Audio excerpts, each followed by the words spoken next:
जी ये वो पत्थर है जो वज़ीर-ए-आज़म साहब अपने सीने के साथ लगा के फैसला करते हैं, लेकिन इस पत्थर का जो बोझ है वो असल में होता अवाम के सीने पे है। कच्चे के रिटायर्ड जो डाकू हैं, साबिक डाकू कह लें, रिटायर्ड डाकू कह लें और सरेंडर करने वाले डाकू कह लें, उन्होंने मरियम नवाज साहबा के हक में रैली निकाली है। शुक्रिया मरियम नवाज। क्या आप लोगों ने भी ये चीज इस दफा नोटिस की है कि पीएसएल को किसी ने कोई अहमियत ही नहीं दी? तो एक जो समझने की बात है कि तहरीक इंसाफ इस वक्त इमरान खान और अवाम है। जी पाकिस्तान की जानिब से अमेरिका को ईरान की जो नई शराइत हैं वो पहुंचा दी गई हैं कि इसराइली फौज जो है वो तो यूएई पहुंच चुकी है।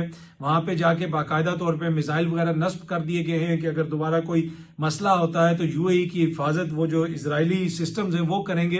अस्सलाम वालेकुम, उम्मीद है कि आप सब लोग खैरियत से होंगे। ये सामने आप देख सकते हैं गवर्नमेंट ऑफ पाकिस्तान ने ये ट्वीट की है। वज़ीर आज़म शहबाज शरीफ साहब ने वन कॉन्स्टिट्यूशन एवेन्यू, वो जो इमारत है, बड़ी बिल्डिंग है, उसके हवाले से नोटिस ले लिया। आपको याद होगा कि एक ही दिन पहले आधी रात के बाद वहां पे पुलिस को भेजा गया और पुलिस ने कहा कि भाई आप अगले चंद घंटों के अंदर इस बिल्डिंग को खाली कर दें। उसके बाद काफी ज्यादा हुकूमत पर तनकीद भी हुई, लोगों ने क्वेश्चंस किए क्या अपने ही शहरियों के साथ कोई ऐसी ट्रीटमेंट कर सकता है। लेकिन इस्लामाबाद के अंदर और भी बहुत सारी ऐसी कदीमी आबादियां हैं जिनको टारगेट किया गया, वहां पे घरों को गिराया गया, बहुत सारी कार्रवाई हुई, लेकिन कोई कमेटी नहीं बनी। लेकिन अच्छी बात यह है कि अब ये जो एक बड़ी इमारत जो है उसके खिलाफ जब कोई एक्शन लेने की बात आई तो वज़ीर आज़म साहब ने, हुकूमत पाकिस्तान ने नोटिस लिया और ये सामने आप देख सकते हैं गवर्नमेंट ऑफ पाकिस्तान ने अपने ऑफिशियल ट्विटर हैंडल से इसको ट्वीट किया। मैं थोड़ी सी तफसीलात आपको पढ़ के सुना देता हूं। वज़ीर आज़म शहबाज शरीफ ने वन कॉन्स्टिट्यूशन एवेन्यू के मामले पर आला सतही कमेटी तश्कील दे दी। कमेटी आइंदा एक हफ्ते में पूरे मामले का जायजा लेकर एक जामे रिपोर्ट वज़ीर आज़म को पेश करेगी। वज़ीर आज़म के इस मामले पर हतमी फैसले तक इस्लामाबाद इंतजामिया और सीडीए की तरफ से किसी भी किस्म की कार्रवाई अमल में नहीं लाई जाएगी। तो आप देखते हैं जनाब कि ये कमेटी क्या करती है। लेकिन जिस तरह मैंने पहले भी कहा कि बहुत सारे दीगर लोगों के भी घर इस्लामाबाद में गिराए गए, जो ऐसी आबादियां हैं जो ज्यादा आसूदा इलाके नहीं है, लेकिन वहां पे ना कोई कमेटी बनी, ना किसी ने नोटिस लिया। यहां पे भी एनीवे जिस किस्म की कार्रवाई की गई बड़ी अनप्रेसिडेंटेड किस्म की कार्रवाई है। इस तरह की कार्रवाई के बाद आप भूल जाएं, टू बी ऑनेस्ट, कोई बंदा बाहर से आके या इवन पाकिस्तान में बैठा हुआ कोई बंदा कहीं पे इन्वेस्ट करेगा, वो तो यही समझेंगे कि भाई किसी टाइम भी किसी भी बिल्डिंग के अंदर कोई भी मसला निकल सकता है। और ये जो बिल्डिंग है, ये इसका मामला तो सुप्रीम कोर्ट ऑफ पाकिस्तान तक गया था और वहां से कहा गया कि जी अब इसको क्लियर कर दिया गया है। लेकिन अब यह मामला दोबारा जो है, जिन लोगों ने वहां पे फ्लैट्स वगैरह खरीदे उनके लिए मसला बन गया। और मेरा पहले भी जो सवाल था अब भी वही सवाल है कि जिन लोगों ने इस बिल्डिंग को बनाने की इजाजत दी वो अफसरान किधर हैं, वो इंतजामिया किधर है, वो सारे महकमे किधर हैं? क्या वो सब पहले सोए हुए थे, अब अचानक वो जागे? तो उनके ऊपर भी बहुत बड़ा सवालिया निशान है। पर एनीवे अब वज़ीर आज़म साहब ने इसके ऊपर कमेटी बना दी है। देखते हैं जनाब को वो कमेटी क्या फैसला करती है। अच्छा, अब हुकूमत जब भी फैसले करती है, अक्सर आप लोगों ने सुना होगा कि जी सम टाइम मुश्किल फैसले होते हैं और वज़ीर आज़म अपने दिल के ऊपर पत्थर रख के वो फैसला करते हैं। ये आपने अक्सर सुना होगा। ये सामने आप देख सकते हैं सीनियर सहाफी हैं मोहम्मद ज़ीशान साहब। उन्होंने एक सिंधी अखबार में छपने वाला एक जो कार्टून है उसकी तस्वीर शेयर की हुई है। इसमें आप देख सकते हैं कि एक बहुत बड़ा पत्थर है जो वज़ीर आज़म के सीने से टच कर रहा है, लेकिन पत्थर गिरा हुआ अवाम के सीने के ऊपर है, पड़ा हुआ अवाम के सीने के ऊपर है और वज़ीर आज़म साहब ऊपर से आके उसके ऊपर लेटे हुए, यानी उनके ऊपर कोई वजन नहीं है। तो बुनियादी तौर पर वो ये कह रहे हैं कि जी ये वो पत्थर है जो वज़ीर आज़म साहब अपने सीने के साथ लगा के फैसला करते हैं, लेकिन इस पत्थर का जो बोझ है वो असल में होता अवाम के सीने पे है। तो ये हुक्मरान हमेशा ये कहते हैं कि जी हमें मुश्किल फैसले लेने पड़ेंगे, हमें ये करना पड़ेगा, लेकिन अपनी इनकी जिंदगी कितनी मुश्किल होती है, अपने इनके प्रोटोकॉल्स कितने कम होते हैं, किसी की भी हुकूमत हो। मैं ओवरऑल बात कर रहा हूं जो यहाँ पे 70-78 सालों से होता रहा वो आप लोगों के सामने है। तो पर एनीवे वो जो कंफ्यूजन थी कि जी वो पत्थर कौन सा है जो वज़ीर आज़म सीने पे रख के फैसला करते हैं, तो ये सामने आप तस्वीर देख लें। ये कार्टून छपा है एक सिंधी अखबार में और उसमें उन्होंने वाजे कर दिया और बता दिया कि जनाब ये है वो पत्थर जिसको अपने सीने के साथ लगा के वज़ीर आज़म साहब मुश्किल फैसले करते हैं। अच्छा जी, ये आप सामने देख सकते हैं जंग न्यूज रिपोर्ट कर रहा है कि कच्चे के जो डाकू हैं, डाकू ने शुक्रिया मरियम नवाज की रैली निकाली है। सरेंडर करने वाले डाकू की शुक्रिया मरियम नवाज की रैली रहीम यार खान में। अगर आप इस खबर की तफसील पढ़ें तो रहीम यार खान के कच्चे के इलाके में वज़ीर आला पंजाब मरियम नवाज की जानिब से 23 अरब के तरक्याती फंड के ऐलान के बाद कच्चे में जश्न का समा। सरेंडर करने वाले साबिक डाकू ने मरियम नवाज के हक में रैली निकाली कि और मरियम नवाज साहबा का शुक्रिया अदा किया। वज़ीर आला पंजाब की जानिब से तरक्याती फंड्स के ऐलान के बाद कच्चे के इलाके गड़ी खबर मोहम्मद झक में कच्चे के साबिक इश्तिहारी डाकू ने शुक्रिया मरियम नवाज रैली निकाली। तो अब कुछ लोग कहते हैं कि जी हुकूमत की पॉपुलैरिटी में इजाफा नहीं हो रहा, तो भाई कच्चे के रिटायर्ड जो डाकू हैं, साबिक डाकू कह लें, रिटायर्ड डाकू कह लें और सरेंडर करने वाले डाकू कह लें, उन्होंने मरियम नवाज साहबा के हक में रैली निकाली है। शुक्रिया मरियम नवाज। और ये जंग न्यूज रिपोर्ट कर रहा है। इससे वाज़ेह तौर पे नजर आता है कि हुकूमत जो काम कर रही है लोग उससे काफी ज्यादा मुतमईन है। अच्छा जी, पीएसएल का मैंने सुना है कि कोई फाइनल वगैरह आने वाला है या फाइनल है, हो गया है। टू बी ऑनेस्ट मैंने पीएसएल का एक मैच भी नहीं देखा और इस दफा मुझे कोई दोस्त भी ऐसा नहीं मिला जिसने कोई पीएसएल की बात की हो। सोशल मीडिया के ऊपर भी पीएसएल के हवाले से कोई ज्यादा चीजें मैंने नहीं देखी, थोड़ी बहुत चीजें कोई नजर आ जाती थी, लेकिन वो भी शाजो नादरी। उसकी वजह क्या है? पीएसएल के जो ग्राउंड्स थे उस पर पाबंदी लगा दी गई कि अवाम नहीं जा सकती। देखें, जब अवाम की पार्टिसिपेशन नहीं होती ना तो कोई भी इवेंट कामयाब नहीं होता। अवाम जब पार्टिसिपेट करते हैं, चाहे वो इलेक्शंस के अंदर करें या किसी भी इवेंट के अंदर करें, तो फिर वो एक माहौल बनता है। अब मैदान में, स्टेडियम्स के अंदर लोग जाते हैं, वहां पे वो वीडियोस बनाते हैं, अपने मोबाइल फोन से कुछ शेयर करते हैं, ट्वीट्स करते हैं, टिकटॉक पे शेयर करते हैं, सोशल मीडिया पे शेयर करते हैं। उसकी वजह से एक माहौल बनता है। क्या आप लोगों ने भी ये चीज इस दफा नोटिस की है कि पीएसएल को किसी ने कोई अहमियत ही नहीं दी? बहुत कम लोग होंगे। अगर पिछली दफा कोई 100 बंदे देख रहे थे, इस दफा मुझे ये लगा कि 15-20 बंदे भी शायद मुश्किल से देख रहे हो। आप जरूर कमेंट करके मुझे बताइएगा और आपकी नजर में वो क्या वजह है कि इस दफा पीएसएल उस तरह, जिसे आप कह सकते हैं, ज्यादा डिस्कस नहीं हुआ अवामी सतह पर। मुझे तो यही लगता है कि जब आप अवाम को आउट कर देंगे एक इवेंट से, तो फिर अवाम जो है उससे जब आउट होगी तो उसने क्या डिस्कस करना है। तो मुझे तो यही वजह लगती है। अगर यही सारे स्टेडियम भरे होते, वहां से वीडियोस आ रही होती, टिकटॉक्स बन रही होती, बहुत कुछ हो रहा होता, तो आपको ज्यादा इंटरेस्ट नजर आता। लेकिन फॉर सम रीजन इस दफा आपको पता है कि जो भी मामला थे वो पेट्रोल के और ये और वो, कफायतशारी की मुहिम अवाम के लिए, तो आपको पता है कफायतशारी बहुत जरूरी है। अशराफिया करे या ना करे वो एक अलग बहस है, लेकिन वो जो अवाम को स्टेडियम से दूर रखा गया, तो अवाम वैसे ही लगता है मुझे ये कि वो खेल से ही आहिस्ता आहिस्ता दूर होती जा रही है। पहले इस मुल्क में हॉकी बड़ी पॉपुलर होती थी। जब हम छोटे छोटे होते थे हम हॉकी को देखते थे। शहबाज जूनियर आया, उससे पहले शहबाज सीनियर थे, एक टीम थी जिसको हम देखते थे। 90s में वो खेलती थी, 80s में तो उससे भी अच्छी थी। लेकिन अब हॉकी की जो हालत हो चुकी है वो आपके सामने है। और आहिस्ता आहिस्ता मुझे लग रहा है कि क्रिकेट के अंदर भी वो जो इंटरेस्ट है उसमें मुझे कमी नजर आ रही है। क्या आपको भी ऐसा लग रहा है? प्लीज जरूर कमेंट करके बताइएगा। अच्छा, हर कुछ दिनों के बाद एक बहस दोबारा शुरू हो जाती है कि क्या तहरीक इंसाफ खत्म हो गई, तहरीक इंसाफ के इस वक्त अंदरूनी क्या मामलात हैं, अब सोहेल आफरीदी को फारिग किया जा रहा है, उसकी जगह कोई नया वजीर आला लेके आ रहे हैं, अब ये हो रहा है, वो हो रहा है, तहरीक इंसाफ ऑपोजिशन में कोई इंपॉर्टेंट किरदार अदा नहीं कर सक रही। देखें, पहली बात तो एक जो समझने की बात है कि तहरीक इंसाफ इस वक्त इमरान खान और अवाम है, यानी उनका जो वोटर सपोर्टर है। बीच में और कोई मैटर नहीं करता तहरीक इंसाफ के अंदर। और इस चीज का खान साहब को भी पता है। जब भी वो बाहर आएंगे, वो जिसको टिकट देंगे अवाम उसको वोट दे देगी, जो उनका वोटर सपोर्टर है। तो जमात उस तरह मैटर नहीं करती है जिस तरह बहुत सारे लोग समझते हैं कि जनाब वो जमात खत्म हो जाएगी तो ये हो जाएगा, वो हो जाएगा। आपने देखा परवेज खटक साहब, जहांगीर तरीन साहब, अलीम खान साहब, ये सारे बहुत बड़े लीडरान थे, बहुत सारी बातें होती थी। वो फिर क्या हुआ, वो मामला किधर गया, वो सबके सामने है। तो कोई अगर ये समझता है कि जी तहरीक इंसाफ की जमात कमजोर हो रही है तो उससे इमरान खान साहब का वोट बैंक खत्म हो जाएगा और वो उनकी जमात खत्म हो जाएगी, वो मुझे होता हुआ नजर नहीं आ रहा। लेकिन इसमें कोई दो राय नहीं कि तहरीक इंसाफ के अंदर बहुत सारे मसाइल भी हैं, इख्तलाफात भी हैं, लेकिन at the same time Tehreek Insaf ने जिस तरीके से सस्टेन किया है सारी चीज को, उसकी भी कोई मिसाल नहीं मिलती। आप मुझे बताएं ना कि जब भुट्टो साहब को जेल में डाला गया था, कितने सीनियर बंदे थे उनके साथ के जिनको जेलों में डाला गया। कुछ लोगों को तो जरूर डाला गया जेलों में, लेकिन उसके अलावा बहुत सारे लोग ऐसे थे सीनियर जो छोड़ के चले गए। कोई इधर चला गया, कोई उधर चला गया, कोई गायब हो गया।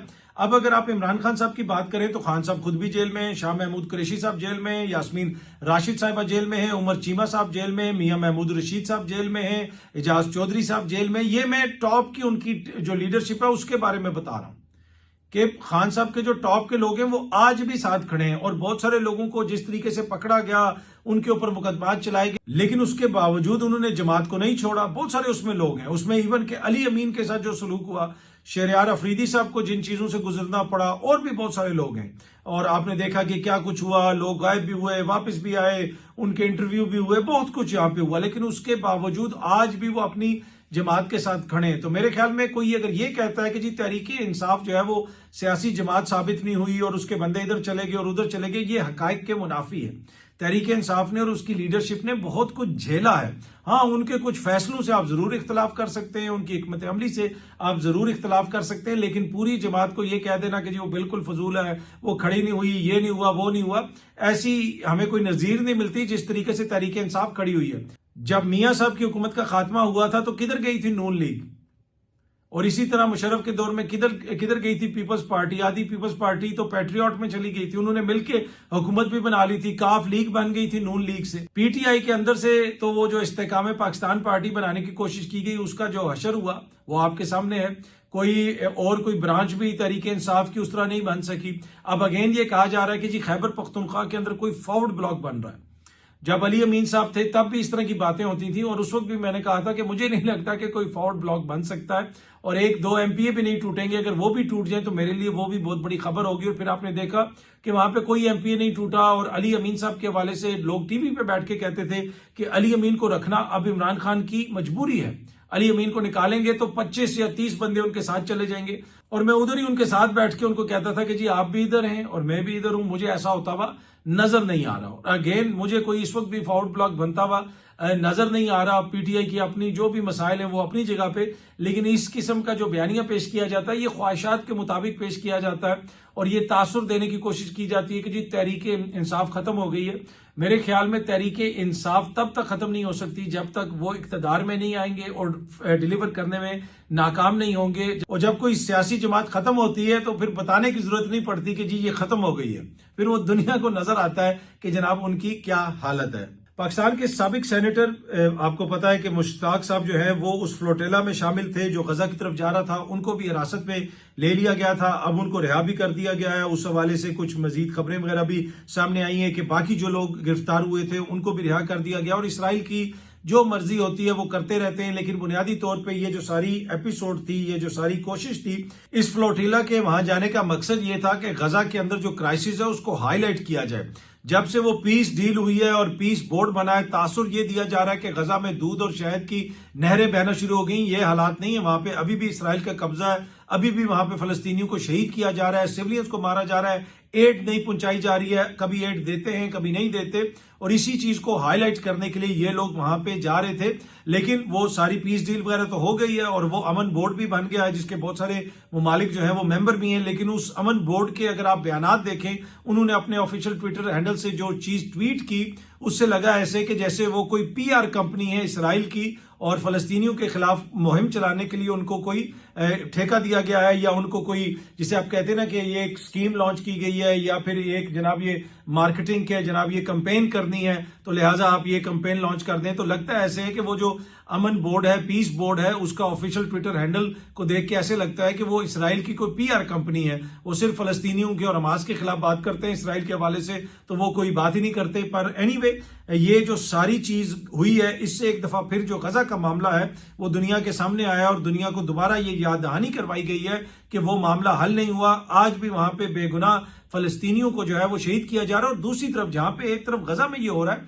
जो गरबे उर्दन है, वेस्ट बैंक है, वहां पे कई नई आबादियां बनाई जा रही हैं, जो यहूदी आबादकार हैं उनको वहां पे आबाद किया जा रहा है। वहां पे जो फलस्तीनी गांव हैं उनके ऊपर सेटलर्स हमलों में इजाफा हुआ है, कई 100 हमले किए गए हैं वहां पे गुज़िश्ता चंद माह के दौरान, बहुत सारे लोगों को मारा गया है। तो आहिस्ता आहिस्ता इसराइल का वो जो जिसे आप कह सकते हैं पॉलिसी है कि हमने सारा फलस्तीनी लैंड उसके ऊपर कब्जा करना है, वो अपने काम में लगे हुए।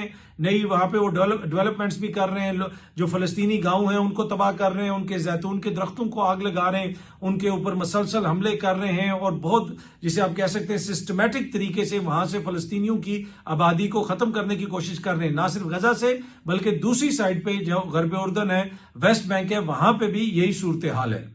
अच्छा जी, पाकिस्तान की जानिब से अमेरिका को ईरान की जो नई शराइत हैं वो पहुंचा दी गई हैं। ईरान ने कुछ नई चीजें जो हैं वो कही थी और वो पाकिस्तान को पहुंचाई गई, और पाकिस्तान ने वो अमेरिका तक पहुंचा दी हैं। कल CNN भी इसको रिपोर्ट करता रहा, और उसके साथ साथ कल भी डोनाल्ड ट्रंप साहब ने वहां पे रिपोर्टर्स से बात करते हुए पाकिस्तान की तारीफ की और कहा कि ग्रेट रिस्पेक्ट है उनके उनकी उनकी नज़र में पाकिस्तान के लिए, इस्लामाबाद के लिए, पाकिस्तान की क़यादत के लिए। और उन्होंने ये कहा कि they are working with us, यानी वज़ीर आज़म शहबाज शरीफ का नाम लिया और फील्ड मार्शल साहब का नाम लिया। उन्होंने कहा कि ये दोनों शख्सियात जो हैं वो हमारे साथ काम कर रही हैं, they are working with us, they continue to work with us, कि वो हमारे साथ काम कर रहे हैं और हमारे साथ मुसलसल काम कर रहे हैं। वही जिस तरह मैंने आपको बताया कि ईरान के साथ जो बैकडोर पीछे इस वक्त राब्ते हैं उसमें पाकिस्तान का बड़ा कलीदी किरदार है। और जिस चीज का एक तरह से डोनाल्ड ट्रंप साहब ने भी एतराफ किया कि पाकिस्तान अभी भी कलीदी किरदार अदा कर रहा है और पहले भी पाकिस्तान का जो किरदार था वो सबके सामने है। और डोनाल्ड ट्रंप साहब ने यह भी कहा कि वो बहुत इज्जत की निगाह से देखते हैं पाकिस्तान को,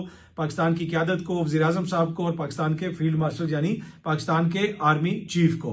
अच्छा, डोनाल्ड ट्रंप साहब को यह भी कहा गया कि पाकिस्तान ने जमीनी रास्ते खोल दिए हैं ईरान के लिए, तो उसने कहा मुझे उस चीज का भी पता है, लेकिन उसके बाद भी उसने यही कहा कि मेरी नजर में पाकिस्तान की बड़ी अहमियत है और मैं पाकिस्तान की बड़ी रिस्पेक्ट करता हूं। अब बड़ा क्वेश्चन ये है कि क्या पाकिस्तान की ये जो कोशिशें हैं ये कोई रंग लाएंगी, ईरान के साथ कोई डील हो जाएगी। अब खिते के अंदर जो ज्यादातर ममालिक हैं उनकी तो ख्वाहिश है कि ये डील हो जाए। कुछ ममालिक ऐसे जरूर होंगे जो नहीं चाहते कि ईरान के साथ जो है मामलात हल हों।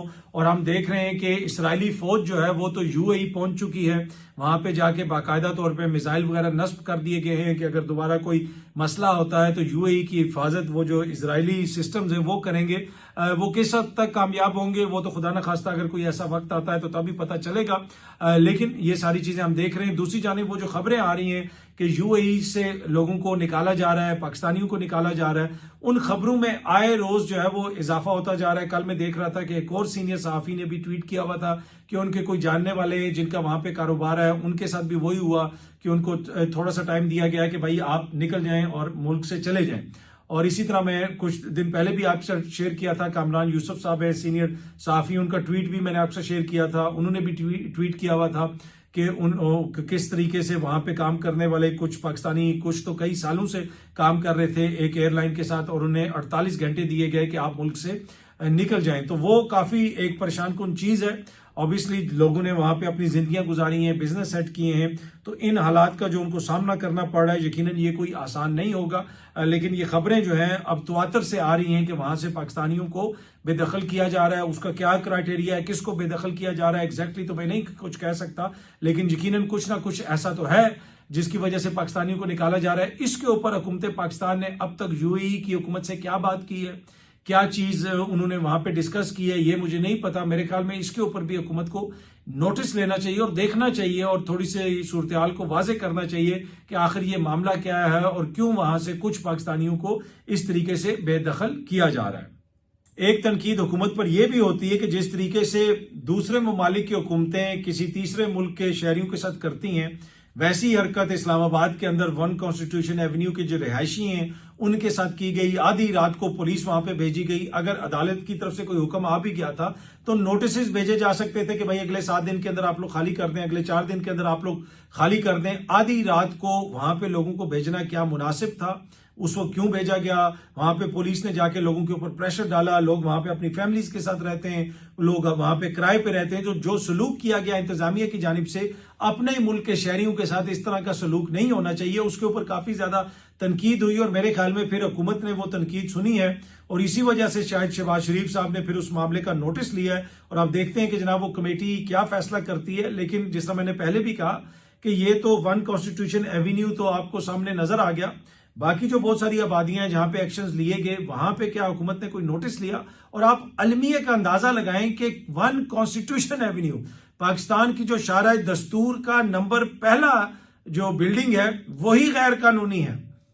मतलब इस निजाम का आप अंदाजा लगाएं कि जिस निजाम के अंदर ये जो बिल्डिंग है ये कॉन्स्टिट्यूशन एवेन्यू पे है, शारा दस्तूर पे है, जहां पे सुप्रीम कोर्ट ऑफ पाकिस्तान है, जहां पे हाई कोर्ट है, इस्लामाबाद हाई कोर्ट है, जहां पे फेडरल शरीयत कोर्ट है, जहां पे सेनेट है, जहां पे पार्लियामेंट है, जहां पे ईवान सदर है, जहां पे वजीर आजम साहब रहते हैं, जहां पे बाकी दीगर मिनिस्ट्रीज हैं, सारे ऑफिसेज वहां पे हैं। उसी रोड के ऊपर सुप्रीम कोर्ट से चंद सौ गज के फासले पे, पार्लियामेंट से चंद सौ गज के फासले पे, हाई कोर्ट से चंद सौ गज के फासले पे, तमाम मिनिस्ट्रीज से चंद सौ गज के फासले के ऊपर नंबर 1 कॉन्स्टिट्यूशन जो बिल्डिंग है वही गैर कानूनी बन गई। इससे आप अंदाजा लगाएं कि बाकी किसी दूर दराज इलाके में क्या हो रहा होगा जब ये आपको बताते हैं कि जी वहां पे हमने ये कर दिया, उस इलाके में ये चीज ठीक हो गई, नहीं जी ये खबर ठीक नहीं है, ऐसी बात नहीं है, वहां पे तो काम बड़ा अच्छा हो रहा है। जिस मुल्क के अंदर कॉन्स्टिट्यूशन एवेन्यू जो आपकी एक ऐसी रोड है कि जहां पे सारे इदारे मौजूद हैं, सारी जो है वहां पे रियासती मशीनरी मौजूद है, उसी रोड के ऊपर एक गैर कानूनी बिल्डिंग बन गई। अस्सलाम वालेकुम जनाब, दोनों हाथों से सलूट। जिस तरह वजीर आजम साहब ने कहा था ना कि ट्रंप हम आपको सलूट करते हैं, तो दिल नहीं करता कि हम सब मिलकर इस निजाम को दोनों हाथों से सलूट करें कि जहां पे शारे दस्तूर के ऊपर ही गैर कानूनी बिल्डिंग बन गई। बहुत जल्दी आप सब दोस्तों से दोबारा मुलाकात होगी। Thank you very much.